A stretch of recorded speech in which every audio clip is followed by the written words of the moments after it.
পবিত্র কোরআন শরীফে চুমু দিলে কি হয় জানেন? এছাড়াও কোরআন শরীফে কি চুমু দেওয়া জায়েজ আছে?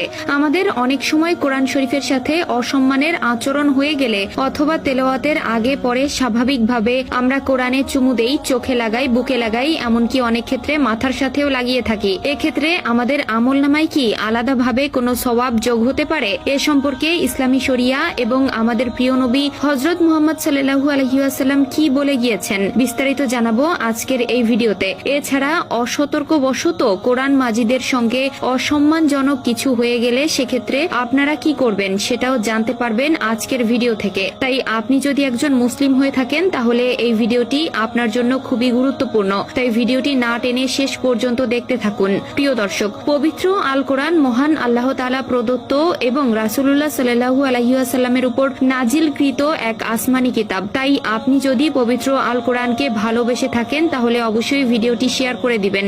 এবং আপনারা যারা পবিত্র আল কোরআন সহি শুদ্ধভাবে তেলাওয়াত করতে পারেন তারা অবশ্যই আলহামদুলিল্লাহ কমেন্ট করবেন, এবং যারা তেলাওয়াত করতে পারেন না কিন্তু আল কোরআন তেলাওয়াতের অনেক ইচ্ছা এবং আগ্রহ আছে তারা অবশ্যই ইনশাআল্লাহ লিখে যাবেন। পবিত্র কোরআন তেলাওয়াতের আগে অথবা পরে, এমনকি অনেক সময় আমরা কোরআন শরীফে চুমু দিয়ে থাকি, কিন্তু কোরআন মাজিদ চুমু খাওয়া, বুকে লাগানো বা কপালে লাগানো নিয়ে ইসলামী শরিয়া বা কোরআনে সরাসরি কোনো উল্লেখ নেই। তবে এ ধরনের কাজ ইসলামী সংস্কৃতি বা ব্যক্তিগত শ্রদ্ধার অভিব্যক্তি হিসেবে আমাদের মধ্যে প্রচলিত আছে। ইসলামে কোরআনের প্রতি গভীর শ্রদ্ধা ও ভালোবাসা প্রদর্শন অত্যন্ত গুরুত্বপূর্ণ। আল্লাহ তাআলা বলেন, আর যারা কোরআনকে সম্মান করে তারা প্রকৃতপক্ষে আল্লাহকে সম্মান করে। কোরআনে চুমু খাওয়ার কোনো উল্লেখ রাসূলুল্লাহ সাল্লাল্লাহু আলাইহি ওয়াসাল্লাম বা সাহাবাদের আমলে পাওয়া যায় না। এর মানে এই নয় যে এটি সরাসরি হারাম, তবে এটি ইসলামী বিধান অনুযায়ী কোনো ফরজ বা সুন্নত আমলও নয়। এটি শুধুমাত্র ব্যক্তিগত আবেগ বা ভালোবাসার বহিঃপ্রকাশ হতে পারে। তো কোরআনে চুমু খাওয়া বা বুকে কপালে লাগানো